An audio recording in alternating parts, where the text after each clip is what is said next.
You're listening to the Better Relationships After Baby podcast, where I believe your relationship can be stronger than ever after having a baby. It just takes tools, conversation, and support to help you get there. I'm Chelsea Skaggs, certified life and relationship coach, mom of two, and survivor and thriver of tough relationship challenges after babies. I'm committed to helping couples just like you improve your communication skills, connection points, and personal confidence so that you can have the life and family you've always dreamt of. Now, let's get to today's episode. Hey friends, welcome back to another episode of Better Relationships After Baby. I'm your life and relationship coach, Chelsea Skaggs, and I'm here to open the doors, have the hard conversations, tackle the taboo topics, and help couples just like you to enjoy more of the life that they're building together, both for themselves and with their partner and with your family. Chances are you have dreamed about this season of your life. You have set goals and aspirations, and you deserve to enjoy what it is and also continue to be on a journey of having more of the kind of life experiences and relationship that you want to have. So I'm always here to have this conversation with you. And this week, I was thinking about how I have attracted some new clients who are expecting. So I work with people across the whole spectrum of relationships. I can offer pre-marital coaching for those who are beginning to start their lives together, offer coaching pre-baby to prepare, offer coaching after baby, and years after having a kid for couples who want to get back on the same page after such a major transition. But recently, I have been having new clients and conversations who are expecting. And one of the things that I do is help them understand what kind of important conversations can be had before baby comes. Now, you're never, in my opinion, going to be 100% prepared for your child. And this is because every experience, every baby, every delivery, every coming home, every temperament, like things can be so different. So you might have these ideas of who you're going to be as a parent and what that's going to look like, but you also have to stay flexible and adaptable because baby is not going to follow your plan and your schedule. Just, in my opinion, is the reality. And so what we want to do is build strong systems of communication, being on the same team with your partner, knowing how to be adaptable and stay in alignment with your top values and your top priorities. So when I'm working with couples, I'm bringing some of these things to the light, but also one of the really cool things is I get to facilitate and I get to help my couples have these conversations. I am listening. I'm looking for the gaps in what's being said and shared. I'm looking for the overlapping themes, and I'm looking for where there are discrepancies between two partners. And discrepancies are not bad. Everyone has discrepancies in the way that they see things and the way that they envision themselves, on this journey. That in itself is not bad at all. That's great. It means you did not marry yourself, because if you married yourself, that would be kind of weird. But the reality is that we have to become skilled and good at connecting with our partner, getting on the same page, and having really good communication so that you can move through the highs, the lows, and everything in between. There is a lot in between. So this episode today is really aimed at the expecting parents or considering having a baby in the future parents. So if that's not you, send this to someone you know who is maybe pregnant for the first time, or they're thinking about having kids, or maybe they just recently had a newborn. This might still apply to. And if it doesn't apply to you, also, I don't know, keep listening. Stick around, because the things that we're talking about here are probably going to also be relevant to some kind of decision, conversation, open door that you're experiencing in your parenting journey right now. So let's jump into those 5 hot topics that you need to discuss before having a baby. The first one, this is near and dear to my heart, is the division of labor and parenting roles. And there is so much that's encompassed into this. It is not just who's feeding the baby at 7 a.m., it is the work schedule and how you're going to navigate childcare or work or taking a career pause. What does this mean for you and your family? And then, based on some of those kind of larger scale container ideas, you have to figure out all these little things inside of that. Because transitioning into parenthood often brings assumptions. No matter how self actualized or progressive that we think we are, we have assumptions. And we bring into parenthood assumptions of who's going to handle what and how it's going to be done. Whether this is diaper duty or the household chores, the dishes, the laundry, the daily things, or the middle of the night feedings, having these conversations sets expectations early. And this doesn't mean, again, none of this means that it's not going to have to adapt, but it means that you are doing your due diligence to get on the same page and to get your expectations out of your head and into a playing field. The biggest cause of arguments and resentment and those just nasty disagreements that I see is when somebody has an expectation in their head, but either they haven't been confident enough to get it out of their head, they thought they didn't need to get it out of their head because they thought that was how everyone, what everyone thought and everyone assumed, or maybe they felt like they haven't had a safe space to get that out of their head. So we want to address expectations. This gets to be fun. This gets to be playful. Talk with your partner about what kinds of things they saw growing up. What do they assume would happen in a given scenario? How do they see themselves and how do they see you as the partner in these different scenarios? And what's important is setting a safe stage for these conversations. This is not a place to berate or be rude to your partner about the assumptions they have in their head, so long as they are willing to challenge their own assumptions and you do the same in order to come to some common ground and really lay some groundwork together. So it's important that there are safe places to get assumptions out of your head so that you can work with it, so that you can not have that in the back of your mind always impacting things and creating tension. No, create space to get that out.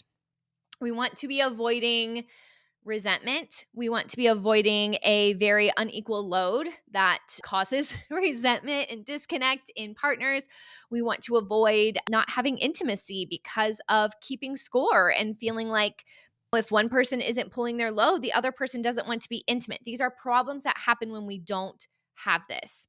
So imagine that a couple is set up so that one assumes that they'll handle finances while the other will take on baby duties. This is a pretty common one. Like, well, I'll go to work, you take care of the baby, which is a totally fine setup to have. This is a setup that my family had for a couple of years.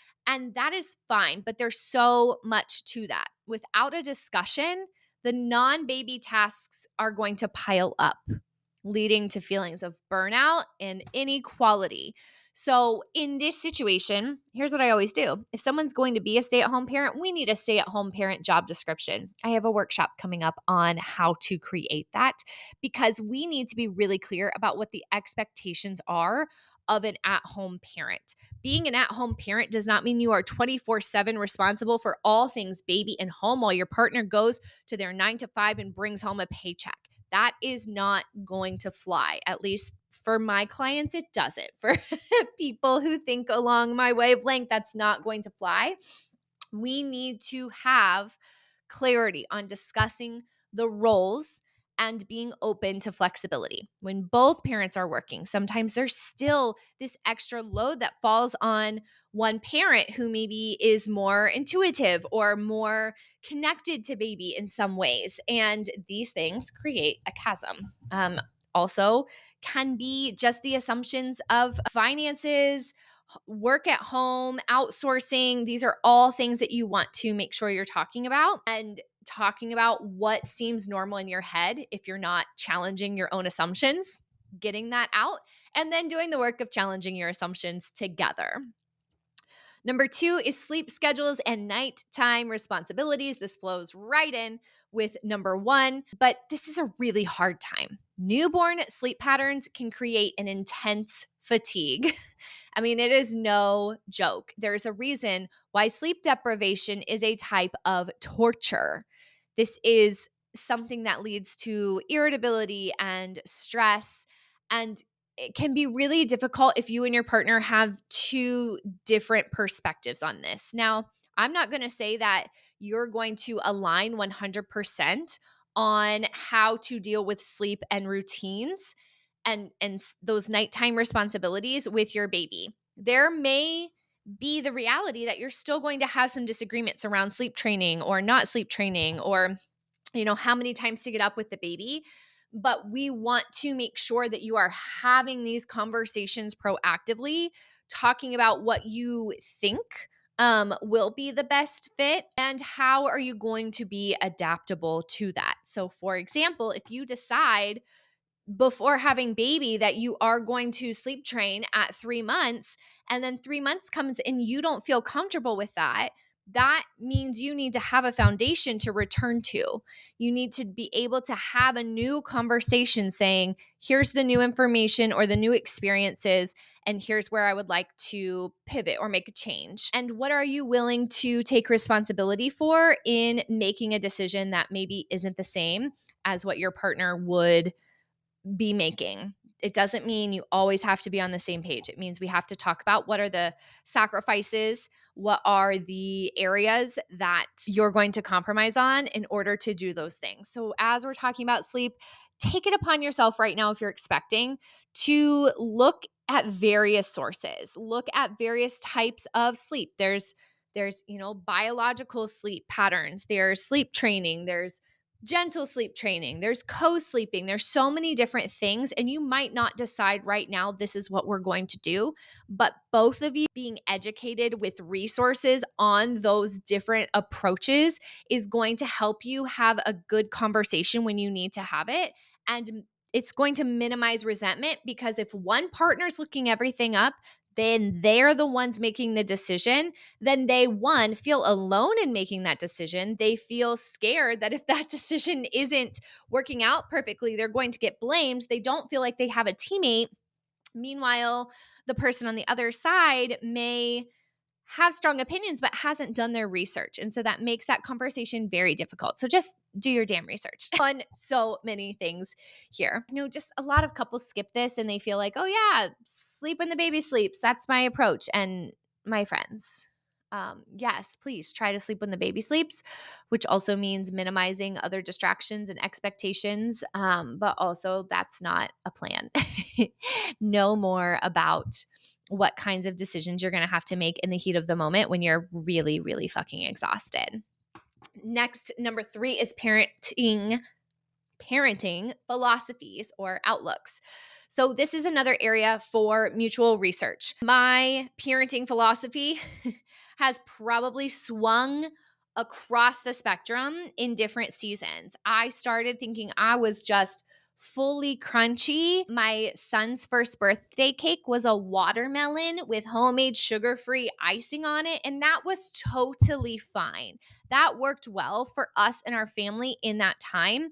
We are not as crunchy leaning at this point. There are areas we've had to pivot and change and just figure out what works well for us and what is a priority to us. But you want to look into things like attachment parenting, gentle parenting. I don't know what are the opposites of that. As people would say, like traditional parenting, but I don't think that that is a fair word.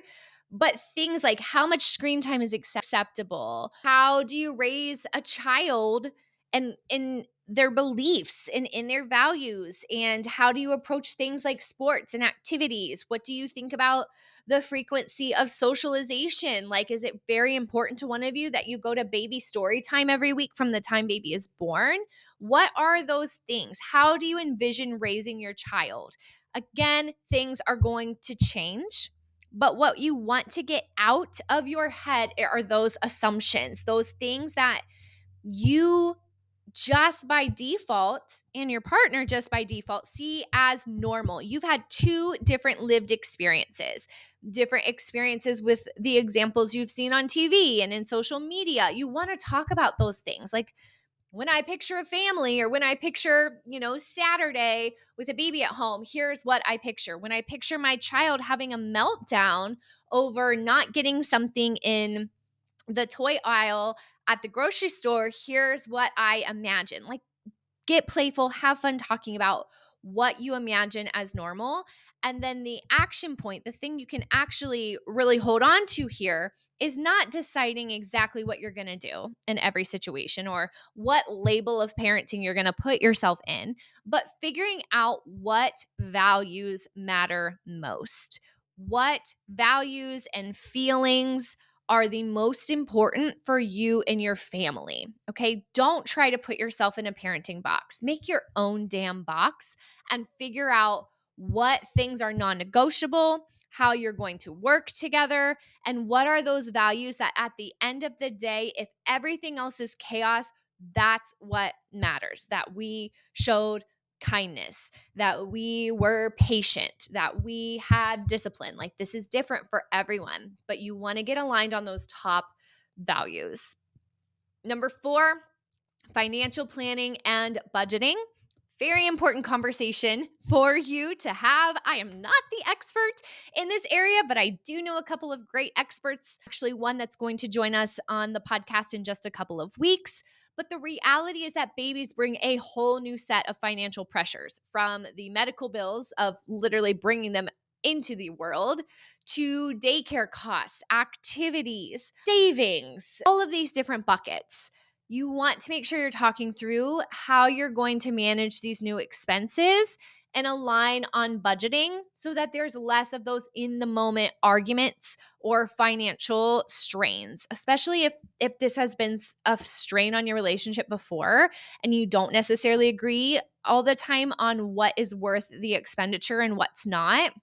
Let's get clear about that. There's a lot of last minute supplies and shopping, and dear God, could I find the correct or the right or the most helpful nursing bra or bottle? Get on the same page about how often you are okay hitting that Amazon buy now button, what kinds of things you want to be saving for, how your jobs and current financials align with daycare needs in your area. And if you are expecting and you want to be using daycare and you haven't started, I cannot believe how early people are getting on wait lists for daycare. So let this be a reminder that if you need one, start looking now and inquiring about the wait list. But a couple, you can assume that you're going to maintain the same spending habits after having a baby, but the reality is that things are going to have to change. So proactively talking about that budget, priorities, and agreeing on sacrifices if necessary is going to help you avoid some of that financial stress. And then the 5th hot topic, there could be 20, but I wanted to condense this and give you 5 hot areas to focus on in case you don't get to absolutely everything, is boundaries with your extended family. So whether this is that well-meaning advice that comes from somebody's aunt, or it's the uninvited visits just hours after baby, some people love that. Some people are very, very stressed and uncomfortable by that. So family dynamics change a lot once a baby is involved. And that includes how you expect your partner to communicate with their parents or your parents or friends or other people. This includes who do you trust in that sacred inner circle when your baby's young and susceptible to germs? What kind of boundaries are you going to have? What do you think about hospital visits or home visits after you've had the baby? Who are you going to lean into for caregiving? Who's parenting advice? Who do you want to turn to? What are those boundaries that you have, and who's going to set those boundaries, and how are those boundaries set? Because you can't just decide as a couple, here are the boundaries we're going to set, but not proactively communicate those with the family. One partner might be really excited about having their family around frequently, and the other might need and crave more space to bond with the baby. So as you can imagine, without a prior discussion, that can become a serious tension point in a very vulnerable time, sometimes in front of an audience, which is not a potion you want to awaken. So, having these conversations before can be a game changer for you. I'm going to stop there, although there are so many things that I encourage my couples and my clients to talk through, so many pieces of each of these categories. But one thing that is really, really valuable about coaching is the ability to have these conversations with a neutral outside third party. That's me, who has some insight from my own experience. I have two kiddos. I hate the word kiddos. I'm sorry I said that. I have two children, and I've supported numerous couples at various stages of their relationship. And so, what I can offer you is guiding you through these conversations, creating the space and holding the space, and helping you to both be able to use your voices to explore areas of overlap, to explore the areas where maybe you disagree, and help you to find and develop the tools to have those conversations as needed, to deal with crisis and frustration in the moment as needed, to get really good how you talk to one another so that you can work through things as they come up, to help you understand what those values and priorities are so you can stay connected as a couple and as a family. I'm here to help you do that. So, whether or not you take this podcast episode and you're like, this was great, I'm going to write these things down, we're going to have these 5 conversations on our own, or whether you're like, oh my gosh, yeah, we need to have these conversations, and